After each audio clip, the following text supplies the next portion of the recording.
Hi guys, আবারও চলে এসেছি তোমাদের কাছে নিউ একটা ব্লগ নিয়ে। আজকে তোমাদের সবাইকে আমি দেখাবো যে বাড়িতে কিভাবে ভেজ চিজ পিৎজা বানাতে হয়, সেটার জন্য আজকের এই ব্লগটা আমার বানানো।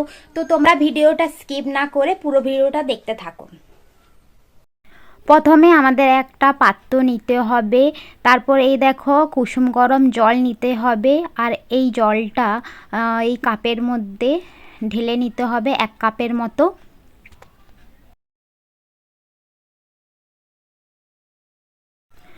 তারপর এই কুসুম গরম জলটা এই পাত্রের মধ্যে ঢেলে নিতে হবে।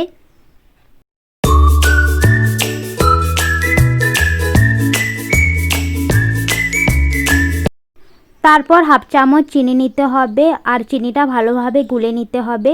এইভাবে তোমরা ভালোভাবে গুলে নিও। এরপর হাফ চামচ ময়দা দিতে হবে এবং সেটাকেও ভালোভাবে গুলে নিতে হবে।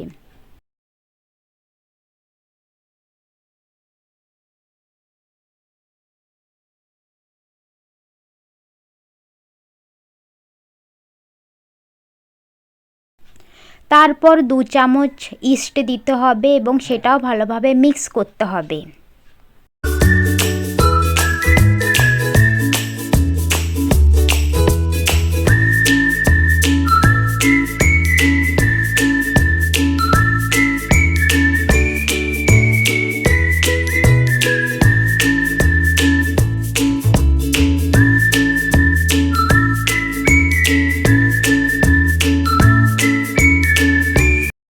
তারপর এটা 7-8 মিনিটের মতো ঢাকা রাখতে হবে। 7 মিনিট হয়ে যাওয়ার পর ঢাকনা সরিয়ে নিতে হবে। এই দেখো ইস্টটা ভালোভাবে অ্যাক্টিভ হয়ে গেছে এবং এর মধ্যে ময়দা নিতে হবে এবং সেটাকেও ভালোভাবে মাখিয়ে নিতে হবে।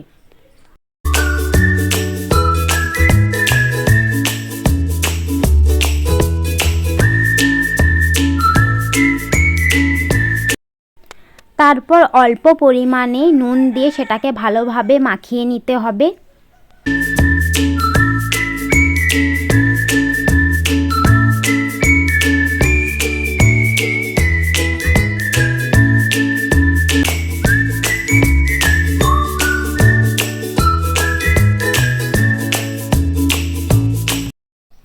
অল্প অল্প জল দিয়ে সেটাকে ভালোভাবে মাখিয়ে নিতে হবে।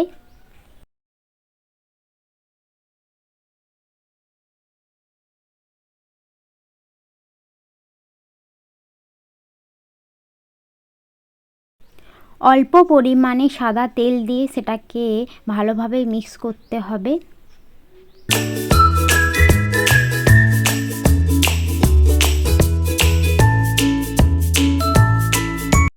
এই রকমভাবে ময়দাটা ভালোভাবে ঠেসে নেওয়ার পর এরকম একটা ডো তৈরি করতে হবে। এই দেখো,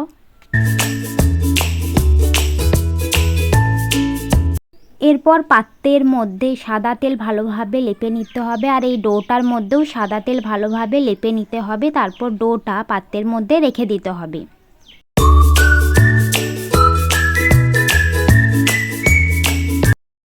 তারপর সেটাকে ঢেকে রাখতে হবে 1 ঘন্টা মতো। তারপর 1 ঘন্টা হয়ে গেলে ঢাকনা সরিয়ে নিতে হবে।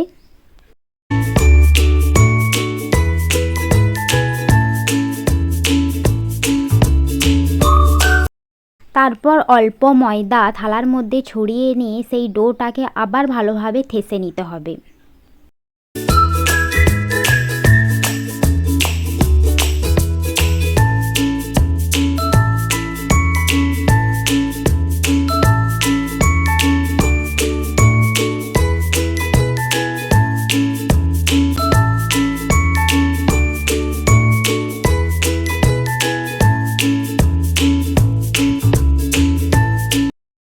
তারপর হালকা ময়দা ছড়িয়ে সেই ডোটাকে এরকম গোল করে নিতে হবে। ভালোভাবে গোল করে নেওয়ার পর এরকম একটা কাঁটা চামচ দিয়ে চারিদিকে ভালোভাবে ছিদ্র করে দিতে হবে। এই দেখো পিৎজা বেস তৈরি হয়ে গেছে। এরপর এই প্লেটের মধ্যে ভালোভাবে সাদা তেল লাগিয়ে পিৎজা বেসটা এর ওপর রাখতে হবে। তারপর পিৎজা বেসের ওপর ভালোভাবে সস লাগাতে হবে। আর এই সসটাকে স্পেশালি পিৎজা সস বলা হয়।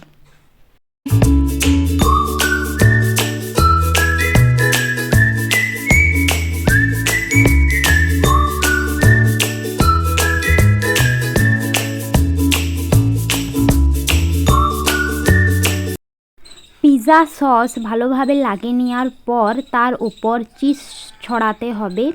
এই দেখো চিজগুলো দেয়া হচ্ছে, ভালোভাবে তোমরা ছড়িয়ে নেবে চারিদিকে। তারপর দেয়া হচ্ছে সবজি, তোমরাও ভালোভাবে এরকমভাবে সাজিয়ে নেবে।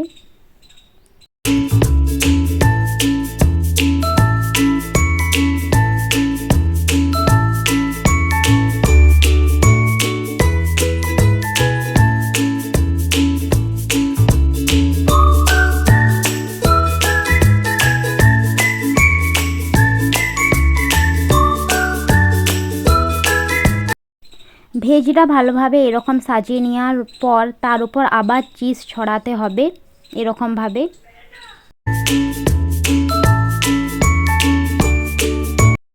এই দেখো আমাদের পিৎজা সাজানো কমপ্লিট হয়ে গেছে। এরপর এটা মাইক্রো ওভেনে রেখে দিতে হবে।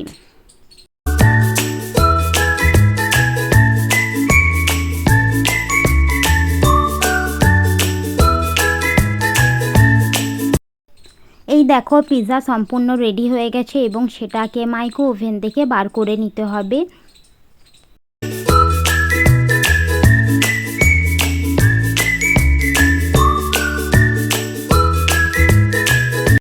এই দেখো পিৎজাটা কিন্তু খুব সুন্দরভাবে তৈরি হয়ে গেছে, তাই না?